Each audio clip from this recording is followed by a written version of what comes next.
9 September ಅಂದು Jalanagar police ಠಾಣೆ ವ್ಯಾಪ್ತಿಯಲ್ಲಿ ಒಂದು ಕೊಲೆ ಪ್ರಕರಣ ವರದಿಯಾಗಿರುತ್ತದೆ. ಅದರಲ್ಲಿ ಕಂಪ್ಲೇನೆಂಟ್ ಮೊಹಮ್ಮದ್ ಬಳೆಗಾರ್ ಇವರು ಕಂಪ್ಲೇಂಟ್ ಕೊಟ್ಟಿರ್ತಾರೆ. ಕಂಪ್ಲೇಂಟ್ ಪ್ರಕಾರ ಇವರ ಅಣ್ಣ ಸಮೀರ್ ಬಳೆಗಾರ್ ಇವನಿಗೆ ವಿಜಯ್ ಅಂಗಡಿಗೆರೆ ಅಂತ ಅನ್ನೋನು ಕೊಲೆ ಮಾಡಿದ್ದಾನೆ ಅಂತ ಇವರು ಕಂಪ್ಲೇಂಟ್ ಕೊಟ್ಟಿರ್ತಾರೆ.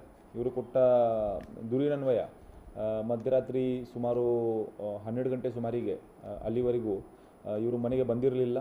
ಬಂದಿಲ್ಲ ಅಂತ ಅದಾದ ನಂತರ ಅರೌಂಡ್ 1:30 ಸುಮಾರಿಗೆ ಇವರಿಗೆ ಫೋನ್ ಬರುತ್ತೆ, ಈ ನಿಮ್ಮ ಅಣ್ಣನಿಗೆ ಯಾರೊಬ್ಬ ಹೊಡೆದಿದ್ದಾರೆ ಅಂತ, ಇಂಥ ವೆಸ್ಟ್ ಎಂಡ್ ಬಾರ್ ಹತ್ತಿರ ಇದ್ದಾರೆ, ಜಲನಗರ ಪೊಲೀಸ್ ಠಾಣಾ ವ್ಯಾಪ್ತಿಯಲ್ಲಿ ಬರುತ್ತದೆ, ವಿಜಯಪುರ ನಗರದಲ್ಲಿ ನಿಮ್ಮ ಅಣ್ಣನಿಗೆ ಹೊಡೆದಿದೆ ಅಂತ ಫೋನ್ ಬಂದಿರುತ್ತದೆ. ಅದಾದ ನಂತರ ಇವರು ಅಲ್ಲಿ ಹೋಗಿ ವಿಚಾರಣೆ ಮಾಡಿದಾಗ ಇವ್ರಿಗೆ ಗೊತ್ತಿರೋ ವಿಚಾರ ಏನಂದರೆ, ಅಲ್ಲಿ 6-7 ಜನ ಒಟ್ಟು ಸೇರಿ ಬಾರಲ್ಲಿ ಡ್ರಿಂಕ್ಸ್ ಮಾಡೋಕ್ಕೆ ಹೋಗಿರ್ತಾರೆ. ಅದಾದ ನಂತರ ಆ ಬಾರಲ್ಲಿ ಇರುವಾಗಲೇ 12 ಗಂಟೆ ಸುಮಾರಿಗೆ ಆಸ್ಪಾಸು ಇವರಲ್ಲಿ ಗಲಾಟೆ ಆಗಿರುತ್ತದೆ. ವಿಜಯ್ ಮತ್ತು ಡಿಸೀಸ್ಡ್ ಸಮೀರ್ ಇವ್ರ ನಡುವೆ ಗಲಾಟೆ ಆಗಿರುತ್ತದೆ. ಆ ಗಲಾಟೆ ಆದ ನಂತರ ವಿಜಯ್ ತನ್ನ ಹತ್ತಿರ ಇರುವಂಥ ಚಾಕುವಿನಿಂದ ಇವನಿಗೆ ಎದೆಗೆ ಚುಚ್ಚಿ ಕೊಲೆ ಮಾಡಿದ್ದಾನೆ ಅಂತ ಇವರಿಗೆ ಆಮೇಲೆ ಗೊತ್ತಾಗುತ್ತೆ.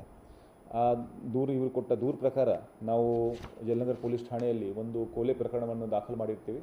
ಮತ್ತು ಕೊಲೆ ಪ್ರಕರಣವನ್ನು ದಾಖಲು ಮಾಡಿ ಬಹಳ ಚುರುಕಾಗಿ ಅದೇ ರಾತ್ರಿ ಥ್ರೂಔಟ್ ದ ನೈಟ್ ನಾವು ಬಹಳ ಚುರುಕಾಗಿ ಒಂದು ತಂಡವನ್ನು ರಚಿಸಿ ಇದನ್ನು ಪತ್ತೆ ಮಾಡೋಕ್ಕೆ ಆರೋಪಿಗಳನ್ನು, ವಿಶೇಷವಾಗಿ ವಿಜಯ್ ಅದು ಇರುವಿಕೆ ಬಗ್ಗೆ ಪತ್ತೆ ಹಚ್ಚಲಿಕ್ಕೆ ಒಂದು ತಂಡ ರಚಿಸಿ ಅವರಿಗೆ ಪತ್ತೆ ಕಾರ್ಯಕ್ಕೆ ಕಳಿಸಿರ್ತೀವಿ. ಈ ಎಲ್ಲ ಪ್ರಕರಣದಲ್ಲಿ ಈಗಾಗಲೇ ಇಬ್ಬರಿಗೆ ನಾವು ದಸ್ತಗಿರಿ ಮಾಡಿದ್ದೀವಿ. ಅದರಲ್ಲಿ ಒಬ್ಬ ವಿಜಯ್ ಅಂಗಡಿಗೇರಿ ಮತ್ತು ಅವನ ಜೊತೆ ಇರುವಂಥ ಅಪ್ಪು, ಇವನ ಹೆಸರು ಲಕ್ಷ್ಮಣ್ ಭೋಜನಾಯಕ್ ಅಲಿಯಾಸ್ ಅಪ್ಪು, ಇಬ್ಬರಿಗೆ ನಾವು ದಸ್ತಗಿರಿ ಮಾಡಿದ್ದೀವಿ.